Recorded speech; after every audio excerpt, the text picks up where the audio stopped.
Gabonais et Gabonaises, chers compatriotes, soyez tous salués ce jour de mercredi, quel que soit l'endroit où vous êtes, que ce soit au niveau de la diaspora ou à l'intérieur du pays. Je viens ici donc vous entretenir sur 4 points très importants. Cette fois-ci, mon message s'adresse au peuple gabonais. Peuple gabonais, un peu de patience, s'il vous plaît. Un peu de patience, je vous en prie. Car nous le savons, nous avons hérité d'un régime qui a dirigé notre pays, le Gabon, depuis 1967. Bien sûr, un régime que j'appellerai double face. On est parti du père et le fils, dans les années 93-94, a créé un groupe de rénovateurs. Et ainsi donc, le fils, quand il prend le pouvoir en 2009, il fait la chasse aux sorcières, à tous les anciens caciques du PDG. Mais quelques-uns vont survivre. Il va les ramener. Je ne vais pas vous amener là-bas. Mais juste le point sur lequel j'aimerais ici m'accentuer, c'est de vous faire comprendre que nous avons hérité d'un régime qui a mis le pays par terre pendant près de 56 ans. 42 ans du règne du père, 14 ans du règne du fils. Permettez-moi donc, en ce jour, vous rappeler les 4 points sur lesquels je vais devoir discuter ou vous exposer. Veuillez me pardonner si je me trompe, mais je crois que c'est l'essentiel. Je vais vous amener d'abord au niveau de la lecture du préambule de la charte, car cette charte, effectivement, elle avait été revue et postée le 3 septembre 2023. Ensuite, je vais vous amener, en dehors de cette charte, je vais vous amener un peu plus loin. Vous parlez des nominations, car je constate que ces nominations sont source de murmures, source de beaucoup d'encre, ça fait couler beaucoup d'encre. Et c'est également source de division. En ce moment, à peine 1 mois seulement. Troisièmement, je vais également vous parler des grèves. Oui, les humeurs, les mouvements d'humeur au sein du secteur privé, tout comme au secteur public. C'est tout à fait normal. Mais je vous donnerai mon point de vue en tant qu'homme avisé et observateur. Allons-y donc dans notre charte. Permettez-moi de vous lire donc le préambule de cette charte.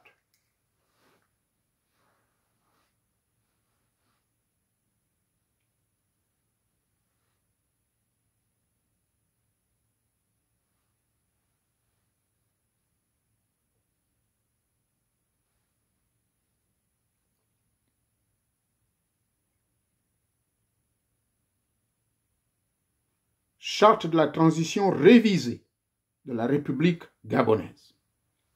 Permettez-moi. Préambule. Nous, membres des forces de défense et de sécurité de la République gabonaise, regroupés au sein du Comité pour la transition et la restauration des institutions, en abrégé CTRI, avec les forces vives de la nation gabonaise. Je souligne le mot « force vive de la nation gabonaise ». Mû donc par un élan de sursaut national pour la refondation de l'État, la préservation des principes républicains et le renouveau de la démocratie et de la citoyenneté. Inspiré par la volonté et l'engagement partagé de changement pour le bien-être et le vivre ensemble du peuple souverain du Gabon, ayant conduite à la prise effective du pouvoir par l'armée gabonaise sous la direction du Comité pour la transition et la restauration des institutions le 30 août 2023.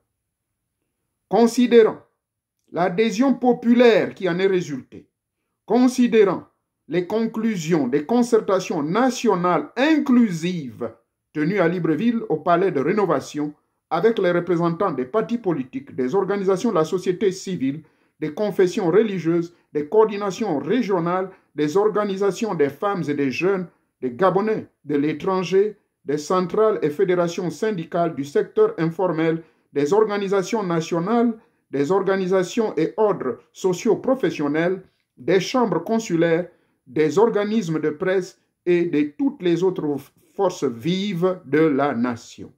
Prenons donc acte des propositions et recommandations des différentes composantes des forces vives de la nation, soucieux donc de maintenir la cohésion nationale, de consolider les bases de notre démocratie et de promouvoir le développement et la prospérité des Gabonaises et des Gabonaises.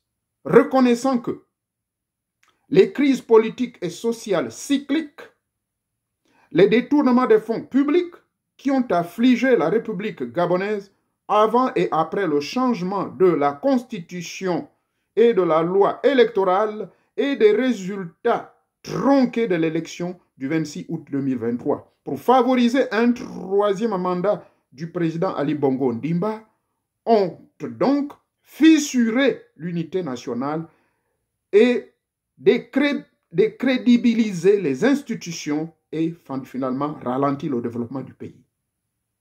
Conscient donc de cela, de la nécessité de bâtir ensemble, d'une manière durable, les fondamentaux d'une république démocratique stable, unie dans sa diversité respectueuse des droits de l'homme et des libertés publiques. Je préfère m'arrêter ici. Peuple gabonais, les mots-clés que j'ai retenus ici, inspirés par la volonté et l'engagement partagé de changement pour le bien-être et le vivre ensemble du peuple souverain du Gabon, considérant l'adhésion populaire qui en est résultée, considérant les conclusions des concertations, un premier gouvernement a été mis en place, les institutions de la République ont été mises à plat. Il y a à peine 2 jours, donc pas plus tard qu'hier ou avant-hier, le président de la transition a rencontré tous les magistrats. Et là-bas, je vous informe que, pardonnez des mots qui sont forts, c'était tout un désordre. En un mot, la magistrature et bien d'autres institutions de la République, inclus la Constitution, comment dirais-je, au niveau de chambres de parlement, que ce soit de la basse classe ou la haute classe, tout un bordel, tout un désordre, jusqu'à la présidence de la République. Donc il fallait mettre tout cela à plat. Et le deuxième mot-clé, c'est lequel? Les forces vives de la nation. Nous avons donc d'un côté les militaires qui ont pris leurs responsabilités pour pouvoir mettre un terme à tous ces marasmes, mettre un terme à tous ces maux qui ont miné notre pays, le Gabon, depuis 1967. Alors, ils ont dit, enough is enough. Souvenez-vous, nous, peuple gabonais, nous étions en train de dire que les militaires n'ont pas de couilles. Les militaires sont ceci. Les militaires sont ceci ou cela. Ils avaient tout écouté. Ils avaient tout entendu. Et ils ont fait. Maintenant, toutes les forces vives de la nation, vous, moi, étudiants, vieillards, vivant dans les villages les plus reculés, nous qui sommes dans la diaspora, nous formons ce qu'on appelle les forces vives de la nation. Et ces forces vives de la nation ont accueilli avec liesse, choix, le président de la transition, chef de l'État actuel. Vous l'avez tous accueilli avec liesse. Nous autres, nous avons applaudi. Il y a de cela 1 mois. Maintenant, aujourd'hui, qu'est-ce qui se passe? Il y a trop de revendications. Il y a des mouvements d'humeur. Il y a des gens qui boudent sur les nominations. Permettez-moi donc de vous ramener un peu dans l'histoire. Et d'abord, de vous expliquer la différence entre une transition et une république. Mais avant d'en arriver à cette différence, il faut d'abord expliquer ce qu'on appelle une transition. La transition, on découpe transit. Transiter veut dire partir d'un endroit A à un endroit B. Mais pendant que le transit s'effectue, il y a beaucoup des aléas, il y a beaucoup de difficultés, car cela prend du temps. Je vous donne un exemple terre à terre. La plupart de certains éléments dont j'en ai besoin pour mes autres activités que je fais en dehors de la politique, souvent ça peut me prendre jusqu'à une semaine, sauf si j'utilise des méthodes peu recommandables. Mais les méthodes normales, l'article part par exemple de l'Inde ou de la France et on me donne un lien qu'il faut suivre. Ce lien du suivi du transfert de mon colis ou de mes articles me permet de savoir à quel niveau se trouve mon colis. De Paris pour arriver aux États-Unis, il y a tout un protocole qu'il faut suivre. Si l'article a été envoyé depuis Angoulême ou bien Nice, ça passe par les services postaux de la ville locale. Et de cette ville locale, ils vont l'envoyer à Paris. Et à Paris, il va falloir envoyer ceci soit par chronopost. Ceux qui sont de la communication et qui travaillent à l'Office national des postes et télécommunications, ils savent de quoi ce qu'ils appellent chronopost. Donc, chronopost le service du chronopost va donc s'assurer que ce colis arrivera à bon point, à bon port. Paris, et je suis alerté, s'il vous plaît. Je suis avisé. Et de Paris, ça va prendre un autre chemin. Et on me signale qu'attention, le colis vient de quitter donc Paris. Et ça, je vous rassure que ça peut prendre jusqu'à une semaine, voire 2 semaines.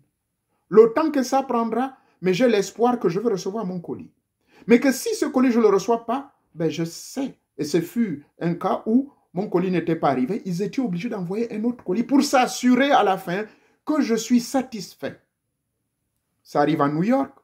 New York signale l'arrivée parce que c'est là-bas où se trouve la grande poste centrale pour le dispatching dans tous les autres États. Et New York va dire, bon, écoutez, avant que ça n'arrive à Columbus, Ohio, ça doit transiter par Minneapolis. Ou bien, ça va transiter par un État qui est proche.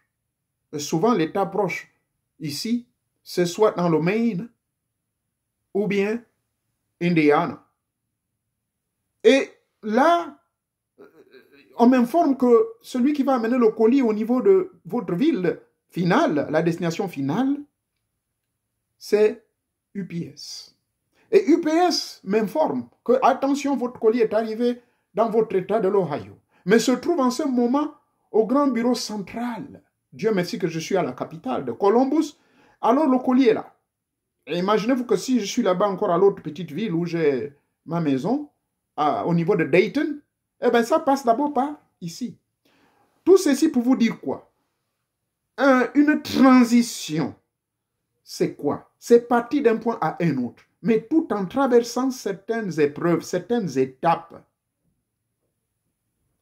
Pour le cadre politique, la transition ici, cette transition, donc, elle est là, c'est pour juste, comme ils l'ont dit dans la charte, et nous nous sommes tous accordés d'accepter cela, qu'il nous faut une transition. Cette transition, nous l'avons tous réclamée. Avant que M. Oligui ne se pointât à l'horizon, sorti de nulle part, nous autres, nous disions, il nous faut une transition. Il faudrait que M. Ping, M. Jean-Ping Okoka, à cause des revendications d'une élection tronquée en 2016, nous n'allons pas abandonner. Il nous faut une transition. Il y a d'autres groupes qui ont dit il nous faut une transition. Avec Ping ou pas, il nous faut une transition. Mais pourquoi nous revendiquions tant? Pourquoi nous réclamions tant la transition? Mais parce qu'on était convaincus. Au vu de ce que vous venez d'écouter, vous pouvez avoir accès à cette charte de la transition au niveau du préambule. Le pays était par terre. Nous étions donc émus par l'élan de changement. Vous comprenez? Donc, M. Oligui est venu pour maintenant faire cette transition. Donc, la transition, c'est mettre à plat toutes les institutions, c'est mettre à plat tout le système qui avait été implanté pendant 56 ans. Beaucoup d'entre vous n'étaient pas nés. Moi, j'étais déjà né avant les années 67. Mais beaucoup, en 1967, parmi vous, vous n'étiez pas nés. Vous qui passez le temps à insulter, à faire ceci et cela. Oui, il y a une certaine manière d'exprimer son ras-le-bol. Il y a une certaine manière d'exprimer sa déception. Moi aussi, j'exprime ma déception. Mais aussi, cette déception, ou encore mes états d'humeur, ou encore mes émotions. Je ne dois pas m'agiter, je dois aussi les maîtriser et de vivre selon la réalité du moment. Vous vous rendez compte dans quelles circonstances cette charte a été écrite? Vous savez dans quelles circonstances? Vous avez même créé presque des arrêts cardiaques pour ces gens-là, mon Dieu.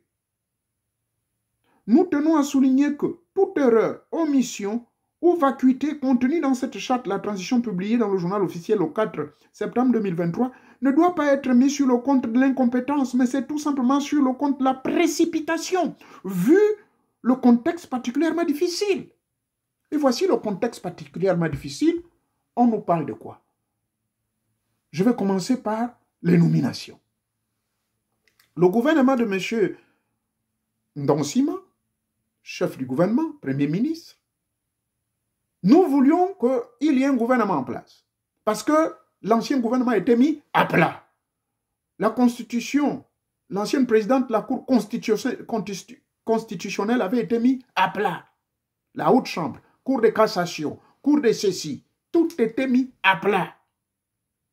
Alors, donnez le temps au temps pour reprendre ces choses. Certains ont boudé du fait d'avoir vu Mme Borancho. Oui, souvenez-vous, dans n'importe quel pays, même lorsque nous revendiquions le cas, lorsque nous revendiquions la victoire de M. Ping, M. Ping avait dit quoi? Que tous ceux qui de loin ou de près ont participé à des crimes financiers ou encore au massacre de 2016, 2009 et autres, la justice fera son travail, mais nous ne ferons pas la chasse aux sorcières. Ça, c'est ce que M. Ping avait dit. Maintenant, pourquoi vous voulez que ce soit une exception pour M. le général de brigade, M. Brice Clotaire Oligui Nguema, le fait qu'il ait ramené certaines personnes, et ce ne sont même pas tous. Allons-y. Ici, quand je parle, je fais l'analyse selon ce que nous voyons. Je n'ai pas encore donné ma position, s'il vous plaît. Je n'ai pas donné de position. Je ne fais que vous faire écouter ou exposer les réalités du pays. D'accord? La transition, donc, n'est pas un moment de perfection. Ils ont fait ceci sous la précipitation. Mais Dieu merci quand même. Certes, il y a des erreurs. La dernière fois, je relevais sur l'article 44. Bon, l'article 44 nous parle de quoi? Là-dedans, si vous avez bien lu cet article, on nous parle de mener des enquêtes de moralité. Est-ce que vous pensez que s'il faut vraiment mener des enquêtes de moralité, et au même moment, on veut des gens qui ont des hautes compétences, pensez-vous que ce gouvernement allait être formé le plus vite que possible? Je ne crois pas. Parce que si on mène des enquêtes de moralité, y compris même au sein du CTRI, du comité de la transition, de la restauration de nos institutions, il y a beaucoup qui portent des sales casseroles avec eux. Mais là n'est pas encore le souci. On sait qui a fait quoi. Une transition, c'est la volonté du peuple.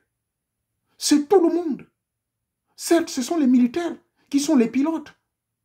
Mais les forces vives de la nation que nous sommes devons participer afin qu'il y ait une réussite pour que cette transition, enfin, puisse aboutir à la satisfaction totale. J'ai reçu mes colis, je suis content. Je dis à l'envoyeur, je dis, écoutez, Société française d'aconnage, merci beaucoup, j'ai pu recevoir ma machine dont j'avais besoin pour faire telle chose au niveau de mon pays, le Gabon. Et je vais l'acheminer par les moyens qui me sont disponibles. Merci beaucoup. Mais imaginez-vous toute la transition que ces machines ont faite, ou ces marchandises ou ces colis ont fait. Aujourd'hui donc, la transition. Ne confondez pas comment dirais-je, un président de la transition et un président de la République. La transition, justement, va nous amener vers une république. Parce qu'un président de la République, c'est un président qui vient s'asseoir lorsqu'il y a toutes les institutions déjà en place. C'est pour cette raison qu'on nous parle d'une transition. Cette transition donc, a pour objectif. D'abord, le premier objectif, c'était quoi? Quand ils ont pris le pouvoir, tout comme ça s'est passé au Mali. Tout comme ça s'est passé au Burkina Faso. Mais renseignez-vous auprès de nos frères maliens. Qu'est-ce qu'ils ont fait? Et je vous signale même que le président Oligui a dû céder à votre pression. Que finalement, pardonnez-moi, en moins de 2 semaines, voilà, un gouvernement est mis en place. Mais ce n'était pas le cas au Mali. Les Maliens ont été patients. Et souvenez-vous la charte du Mali. Elle a été faite après 1 an. Ils avaient juste une petite charte rapide. Mais c'est après 1 an qu'ils se sont accordés. On a invité toute la population. C'est passé par un référendum où près de 98% des Maliens sont tombés d'accord. Mais ça s'est passé après 1 an. Mais regardez maintenant le Premier ministre Ndorosima. Là, il parle déjà de quoi? Du dialogue national. Mais voyez, ils sont même en train de brûler même les étapes. Alors qu'en réalité, nous tous nous devons être impliqués. Mais si vous regardez bien ce qui est écrit dans l'invitation du Premier ministre, on ne pense pas à nous. On pense seulement aux Gabonais qui ont été affectés, qui sont des expatriés. C'est-à-dire les corps diplomatiques, tous ces gens-là, ou d'autres qui, pour des raisons professionnelles, travaillent dans des sociétés, mais qui ont des affiliations avec le Gabon. On n'a pas dit la diaspora. Voyez-vous, regardez avec quelle vitesse maintenant. Vous poussez les gens. Et maintenant, si, au sortir de là, il y a des erreurs qui vont se commettre, allons-nous passer le temps derrière nos claviers en train de dire qu'encore, voilà, c'est la même chose, que c'est au nom du Saint-Esprit. On a commencé avec le Père. La transition, je vais finir d'abord avec le mot la transition. Cette transition, s'il vous plaît, peuple gabonais, soyez patient. Parce qu'il y a beaucoup de choses à faire. Parlant de la transition, il y a beaucoup à faire. On a mis les institutions en place. Maintenant, plutôt on a mis les institutions à plat. Alors je vous parle, il n'y a même pas plus de 10 institutions sur des centaines d'institutions que nous avons. Que ce soit du côté parapublic, public ou privé. Ce n'est pas encore établi totalement. Mais on commence avec les grèves, les problèmes qui ont été laissés par le vieux régime. Ce sont des problèmes qui se sont accumulés dans l'espace et le temps. Tout cela, ça va être résolu au fur et à mesure. Soyons un peu patients. La transition, comme je l'ai dit, c'est partir d'un point à un autre. Tout doit être fait au fur et à mesure que les institutions reprennent, que les lois soient établies. Il y a une assemblée qui a déjà un bureau, un Sénat qui a déjà un bureau. D'ici là, tous les membres, les 70 membres vont être connus au niveau et du Sénat 70, je crois. Je crois que ça a été réglé de manière paritaire. Et au niveau de la basse chambre, donc Assemblée nationale, 70. Donc tout ce monde-là va pouvoir coordonner et de travailler ensemble.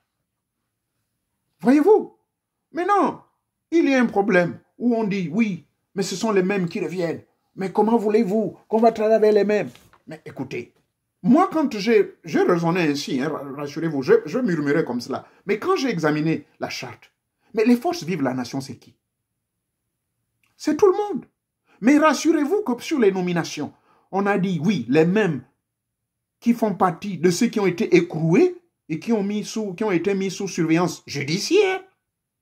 Ceux qui ont été mis sous surveillance judiciaire. Mais c'est parce que ce qu'ils ont fait était tellement inexcusable qu'on va trouver quelqu'un avec des milliards. Le directeur de cabinet adjoint, on trouve chez lui avec des milliards. Un petit qui n'a même pas d'enfant, ou je ne sais pas, une femme qui va vivre dans une somptueuse villa qui coûte combien de milliards. Mais ça, c'est un vrai scandale. Mais cela n'exclut pas, ça c'est moi à mon avis, que parmi les gens qui ont été nommés, qu'il n'y a pas des gens qui traînent des sales casseroles. Parmi les gens qui ont été nommés, comme je disais, vous ne pouvez pas exiger, nous ne pouvons pas exiger de la perfection de ce comité de transition. Parce que, je le répète encore, ils ont dû fermer les yeux sur certains articles de la charte. Par exemple, mener des enquêtes de moralité. Honnêtement, même vous qui boudez, est-ce que vous êtes les hommes ou les femmes les plus parfaits? Je ne crois pas, hein? Nous tous, nous tenons des sales casseroles. Donc maintenant, pour ceux qui ont été nommés directeurs généraux, certes, il y a certains qui ont l'épée de Damoclès sur leur tête. Peut-être que le taux de crimes qu'ils ont commis, les crimes financiers, soit-il, ne sont peut-être pas trop graves. Mais vous oubliez une chose, c'est que quiconque participe à la gestion durant cette période de transition, quel que soit le temps que ça va prendre, mais il y a 2 documents où vous ne suivez pas les nouvelles. Nous les suivons à la lettre. Le président a parlé de 2 documents très importants. Le code de conduite. Et ça, j'en sais quelque chose. Vivant ici aux États-Unis, on ne pouvait pas me confier le poste que j'occupe au niveau de mon État. On m'a même donné 1 an, what we call the probation time. On m'a accordé une période d'observation stricte pendant 1 an. Pendant 1 an, je n'étais même pas autorisé à m'absenter. Pendant 1 an, il fallait qu'on s'assure qui je suis. Pendant 1 an, il fallait, si je suis un bandit ou quoi, même avant d'être employé, j'ai attendu 6 mois. On a examiné les dossiers, on a examiné les diplômes, on a fait ceci, cela, mené des enquêtes de moralité, ou machin. Voyez-vous? Mais ça, c'est dans le cadre d'un gouvernement normal. Un gouvernement, une république normale. Une république qui a des institutions fiables, des institutions normales. Mais le cas actuel de la transition, rien n'est normal, tout a été mis à plat. Donc, je dis, soyez patients. Cette transition va prendre le temps que ça va prendre. Il y a des lois qui vont être réécrites, il y a des lois qui vont être faites. Nous autres, nous maintenions toujours la loi la Constitution de 1991. Il y a des lois électorales au niveau du code électoral qui vont être revues, qui vont être réécrites. Ne soyons pas trop émotionnels ou suspicieux. Parce que parmi ces mecs qui vont être là-bas, il y a certains qui font partie de notre groupe. C'est-à-dire, il y a des gens qui ont un regard très pointu sur ces choses-là, qui ont dû observer ceci depuis 1991, qui feront partie de ces équipes. Donc, les directeurs généraux qui ont été nommés, ils ont 2 documents. Ils ont ce qu'on appelle le code de conduite. Et donc, je vais le développer pour le cas ici. Ensuite, il y a un deuxième document. La feuille de route. Est-ce que vous savez ce qu'on appelle une feuille de route? Ça, c'est des choses que le gouvernement ni la présidence ne peut diffuser au public. Mais moi, j'en sais quelque chose. Une feuille de route, mais c'est tout un protocole de règlement et des choses que vous devez observer à la lettre. On vous met là directeur général, parce qu'on a mis quelqu'un qui était ami à l'autre directeur comme directeur des impôts, ne pensez pas qu'il va se remplir les poches. Hein. Il n'a pas cette liberté-là. Son salaire est déjà connu. On connaît son compte bancaire. On sait là où il vit. Il est conscient. Accorder quand même la chance à, comment on appelle ça, qui sommes-nous pour juger quelqu'un? Nul n'est parfait parmi ces mecs-là. Il y a certains ministres qui ont été ramenés dans le gouvernement d'Indonchima. Est-ce que ça veut dire que ces mecs-là, ils sont parfaits? Non. Mais la transition leur a accordé une chance parce qu'on a besoin comment dirais-je, de toutes les forces vives de la nation, qui est des canards boiteux. Bon, certains ont fait avec pour le moment parce qu'on a été, et on est dans une situation où il faut des gens qui ont de l'expérience, des gens qui connaissent la chose publique. Maintenant, si on travaille avec ceux-là, qu'on garde un peu et qu'on commence à bouder, bon, je répète, que cela soit clair, je ne suis avocat de personne. Mais que parmi ces mecs-là, ceux qui ont cassé, qui ont détruit, qui ont fait ceci, cela, vous savez, certains sont en prison, mais d'autres sont sous résidence surveillée. Voyez-vous? Mais qui ne vous dit pas que parmi ces directeurs qui ont été nommés, est-ce que vous savez s'il y a certains qui sont sous, comment dirais-je, qui sont sous résidence surveillée, mais d'une autre manière? Il y a certains qu'on peut, comme ça se passe ici aux États-Unis. Moi, je connais beaucoup d'artistes américains qui ont été impliqués dans des crimes financiers et voire des crimes humains. Mais parce qu'ils ont des moyens, ils ont mis l'argent sur la table, les avocats se sont battus. Vous savez ce qu'on appelle être condamné avec sursis. Mais ces mecs-là continuent à chanter. Je ne vais pas vous citer les noms des artistes parce que je suis suivi à travers eux également.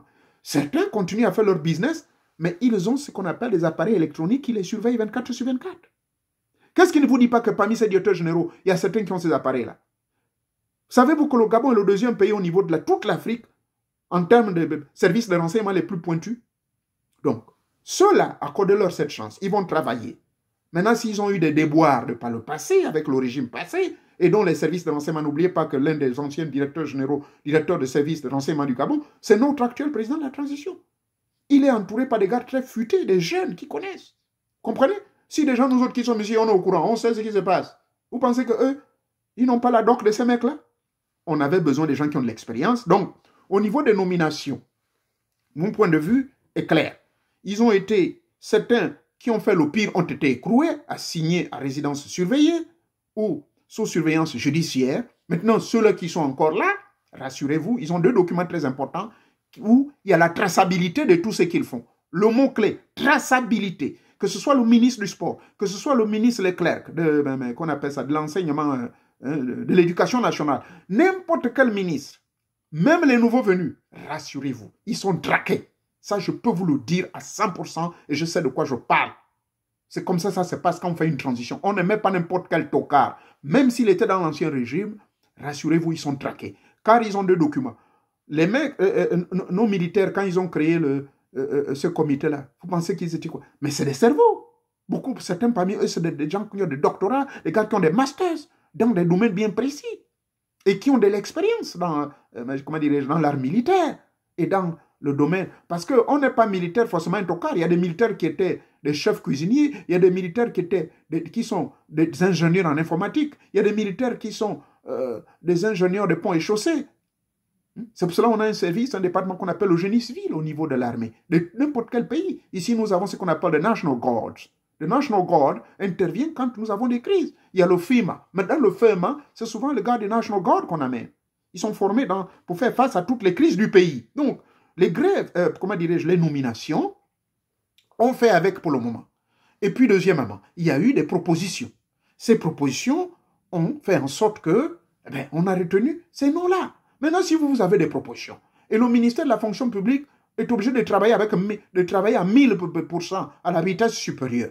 Maintenant, il y a eu un communiqué qui est passé qu'au niveau de la fonction publique, les emplois, les offres d'emploi sont disponibles. Déposez votre dossier. Le moment venu, on va regarder quelle expérience vous avez, quelle éducation, quel diplôme, et on va vous nommer. Donc, je crois à ce niveau, nous ne devons pas être trop émotionnels. Les grèves, bon, maintenant, mes frères et sœurs, est-ce que vous avez ici attendu seulement que M. Oligui prenne les règnes du pouvoir et qui est un pouvoir transitionnel pour pouvoir amener maintenant tous vos cahiers de doléances, les cahiers des charges, comme vous dites là, crier à gauche, à droite, un bon matin, un petit groupe se lève avec des plancards, ceci, cela.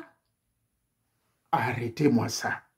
Qu'est-ce que j'entends par arrêtez-moi ça? Je n'ai pas dit que vos problèmes ne vont pas être résolus, mais ce que je veux dire, évitez que vous soyez l'objet d'une récupération, c'est ce que je veux dire.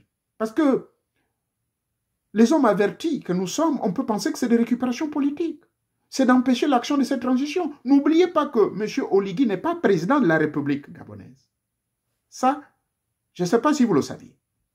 Il y a une différence entre être président de la transition et président de la République. Il est président de la transition, ça veut dire qu'il est obligé de tout refaire à zéro. Et pendant qu'il est en train de faire tout à zéro, il a un mandat qui lui est assigné, un mandat qui lui est imposé ici, là, par les forces vives de la nation.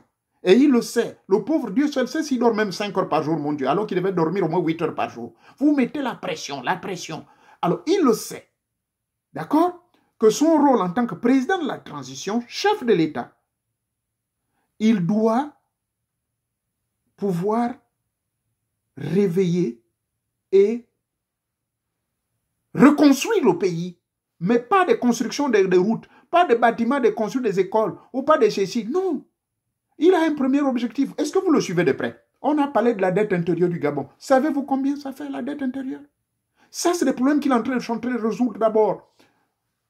Réveiller les institutions de la République qui sont liées d'abord avec les finances et tout. Voilà pourquoi vous avez vu ces directeurs qui sont bombardés ça et là, qui pour la plupart ont une certaine expérience. Bon, maintenant, si certains voulaient juger qu'ils sont des canards boiteux, qu'ils auraient volé, ceci, cela, et que vous avez des preuves, ça, le CTRI, c'est leur business. Moi, je ne connais pas trop ces mecs-là. Bon, peut-être Koubdje, j'ai un peu des informations sur ce monsieur que je respecte, mais je dis, c'est votre pression qui pousse parfois le président de faire des choix qui, par à la fin, vous boudez. On ne sait plus à la fin ce qu'on veut. Maintenant, ces mecs-là vont donc faire un travail. Lui, de son côté, il est en train de faire accélérer. Au niveau de l'Assemblée nationale, j'ai eu monsieur le président de l'Assemblée nationale qui veut les gens qui ont de l'expérience politique. Bon, je comprends son souci, mais là, il y a un combat, une forme de combat d'idées entre lui et la société civile, parce que la société civile trouve que c'est, comment dirais-je, c'est pas tout à fait juste d'avoir seulement que des hommes politiques. Chose d'une part, qui est vrai, parce qu'on parle des forces vives de la nation. Bon, le président, au préambule de ses déclarations à l'ouverture, lorsqu'il a fait ce qu'on appelle prestation de serment, il avait dit qu'il ne veut plus entendre parler de PDGistes, UPGistes, en opposition ou je ne sais pas majorité. Mais il a raison, parce qu'on parle maintenant des forces vives de la nation. Mais le problème, c'est que nous avons cette mentalité-là, ce mindset, parce que 56 ans durant, on a été géré par les PDGistes. Je sais que ce n'est pas facile, parce que quand vous allez voir le visage de l'ancien PDGiste qui était là, qui jouait au magouille avec les gens, écoutez, oubliez le passé. Je crois qu'on doit avancer dans cette direction. D'accord? Le Sénat également va revenir et on a mis un président de la Cour constitutionnelle transitoire parce qu'il n'est pas là pour toujours. On n'a pas encore une république, chers compatriotes. On n'a pas une république pour le moment. Pour le moment, on vit dans un système de transition. Parce que c'est la transition qui va assurer à ce que la prochaine république, quand les lois vont être rétablies, bien écrites, et que toutes les chambres judiciaires, l'Assemblée nationale, chambre haute, chambre basse, tout ce rouleau, n'est-ce pas, ou du moins, toute la chaîne de fonctionnalité d'une république normale, et que ces chaînes, tous les maillons des chaînes vont être remis en place, et que nous sommes tombés d'accord que c'est cela. 2 ans, si en 2 ans on va le faire, moi je dis c'est une vitesse à la lumière, hein, à l'allure où vont les choses. Et à la fin, vous voyez les nominations, les gens boudent. Mais parce que tout est fait pressé. On n'a pas donné le temps à M. Ndongoshima, par exemple, d'examiner. Ici, nous avons des mecs qui sont des ingénieurs, qui ont de l'expérience dans le secteur privé, ou bien des docteurs, ceci, cela. Mais le pauvre, il est sous la pression. Donc, il est obligé de faire avec ce qu'il trouve sur place. Ça, c'est un fait. Maintenant, au bout de 2 ans, est-ce qu'on aura accompli ce que nous avions tous décidé de soutenir? Si vous pensez qu'en 2 ans, ça va être fait, tant mieux. Mais si, après 2 ans, il y a encore des lacunes, dans ce cas, ne venez plus trop crier au scandale. Donc, accordez du temps, j'exige de la patience. Je vais vous donner un exemple, pardonnez-moi. En Israël, les Juifs, les Israélites, ils sont là-bas, selon l'histoire biblique, ils sont en Égypte. Pendant combien de temps?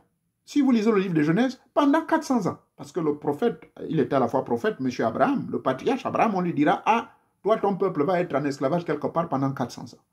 400 ans d'esclavage. Voici un homme qui vient les sauver, qui les sort.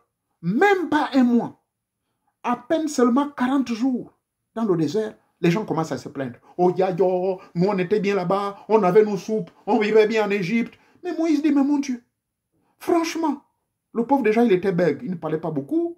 Même sa propre famille, sa sœur Myriam, son frère, le pauvre Aaron là-bas, n'en parlons plus. Mais vraiment, vous nous avez donné, vous allez nous mettre maintenant des temples, des tentes dans le désert. C'est quoi cette affaire? Les gens se plaignaient. À peine seulement 40 jours après la traversée du désert, après la traversée de la mer Rouge, les gens commençaient déjà à se plaindre. Oh, moi, mes moutons, comment on m'a laissé un mouton derrière? Mais est-ce que le mouton est plus important que ta vie? Pardonnez-moi de prendre cet exemple parce que la majorité des Gabonais, c'est des chrétiens. Donc vous serez d'avis avec moi que accordons de la patience. Ne ressemblons pas à ce peuple qui commençait à persécuter le pauvre Moïse au point où on a empêché Moïse même de rentrer à la terre promise. Il a fallu que Josué prenne le relais. Mais même avec Josué, si vous lisez bien la suite de l'histoire, c'est encore grave. Est-ce que nous voulons ressembler à ces mecs-là, s'il vous plaît? À peine 1 mois. On commence, même pas 1 mois, les grèves. J'étais même à 1 semaine seulement. Les grèves commencent. On fait ceci. Les grèves, je le répète, ça, les revendications d'autres humeurs, c'est normal. Ça sort d'un régime barbare venant droit des ténèbres qui a accumulé et a mis ce pays par terre pendant près de 56 ans de règne. Donc, de grâce, soyons patients, on doit avancer, on ne va pas ici traîner sur cette affaire-là. Maintenant, en ce qui concerne un aspect très important, donc je disais que la République, il faut bien retenir que là, nous sommes en période de transition. Monsieur Oligui Nguema est le président de la transition, chef de l'État. Il n'est pas encore président de la République. Maintenant, une fois toutes les institutions vont être remises en place, la Constitution va être réécrite, tout est assuré qu'il y aura des élections. En ce moment, ceux-là qui vont être élus, qui va être le futur président de la République? Voilà, le mot revient. Celui qui va être maintenant élu, on va appeler président de la République gabonaise. Pourquoi? Parce qu'une république, pour une meilleure fonctionnalité hein, de la république, ou pour le fondement d'une république, ce sont les institutions qui sont le socle, la force d'une république. Des institutions stables. Vous comprenez? Et c'est là où le flot économique va reprendre. Et tout, et tout, et tout, et tout. Donc, s'il vous plaît, laissons un peu cette affaire-là. Un autre message, c'est en rapport avec l'ethnisme. L'ethnisme, c'est-à-dire quoi? Les gens se plaignent que la plupart des gens qui ont été nommés, ce sont les gens du Haut-Ogooué, qui seraient proches de l'ethnie du président de la transition du côté de sa mère, et le Wellington du côté de son père, et du Logoué Lolo du côté de sa femme. Écoutez, ce que les gens disent bas, je suis obligé de venir en parler ici. Bien. Est-ce que cela... La plupart, ce sont des jeunes. Mais laissez-moi vous rafraîchir la mémoire. Quand on est en période de transition, on fonctionne avec ce que nous connaissons, on fonctionne avec ceux qui sont autour de nous, on fonctionne avec ceux à qui on peut donner une confiance, parce qu'on a peur que quelque chose risque de déclencher et on sera dessus. Laissez-moi donc vous rappeler sur la politique de la provincialisation. En 1968, M. Albert Madame Bongo va avec quelqu'un que vous connaissez qui vit encore, hein, Yazakari Miboto qui vit encore, M. Stanislas Migolet ne vit plus. Le PDG va voir le jour donc, en 1968. Et alors Albert Bongo va travailler donc avec trois ethnies. Trois ethnies qui vont travailler avec lui. Pourquoi? Parce que le Goué-Lolo, c'est là où le PDG est fondé, le 12 mars 1968, et il se rendra compte que l'ethnie majoritaire au Gabon, on les trouve dans l'estuaire et dans le Wellington, donc il va conjuguer avec les femmes. Troisième ethnie, c'est son ethnie, les Bateke. C'est un réflexe naturel en tant que Bantou, on a donné plus confiance aux siens. Là, je vous informe que finalement, au congrès de 1974, après sa réélection, à 99% bien sûr, au sorti donc de son élection, M.